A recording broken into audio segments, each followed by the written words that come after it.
Lord, unsay imo panilunan. Gimingaw. Gimingaw ko ni Bibli. Gimingaw ko sa gakos. Unsay imo ipahimo na tulong. Diba mo may pangutana sa mga igsuon ni kinsa nito? Ni Lazaro? Dal ako ug asa siya. Yung pag-abot dito, scholar said, ningon sila, what shall we do?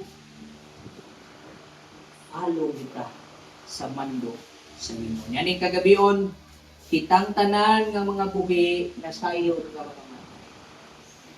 Ang mga patay, wag yun masayod na sila mga matay. Apan na ako ihatag sa inyo ang mensahe. Let not your heart be troubled.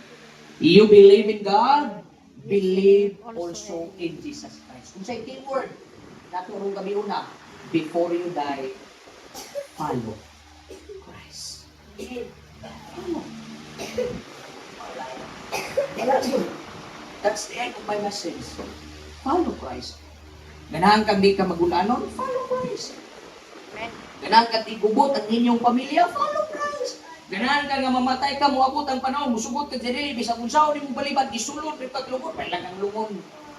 Paon, mahalon, halon ng baraton, ilubong mong yapon. Oh, before you die, follow Christ. Because your heart will never be in trouble. May the Lord bless us. Have a blessed evening to everybody.